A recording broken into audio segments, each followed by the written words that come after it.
আপনাকে আমি পরিষ্কার বলছি, মমতা ব্যানার্জি মুখ্যমন্ত্রী নন। আপনি দুর্বল মুখ্যমন্ত্রী পেয়ে যা খুশি করেছেন, যা খুশি বলেছেন। আমি আপনাকে বলে গেলাম, আমি যেদিন ময়দানে মুসলমানদের নিয়ে নেমে যাব না, সেদিন এমন ছাতা বাঁধা মাছ শুরু করব যে আপনাদের পতাকা বহন করার লোক থাকবে না। কেস, ওরকম কেস আমাদের বহুবার জেল খাটা আছে।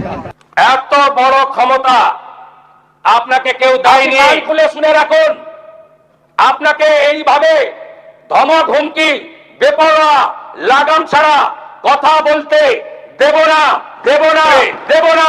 আর আমি এক সপ্তাহ পরে মুর্শিদাবাদে যাচ্ছি। আমি প্রমাণ করে দেব ভারতবর্ষের সংবিধান, আইন শেষ কথা বলে, কোন বাপের আবাদ শেষ কথা বলে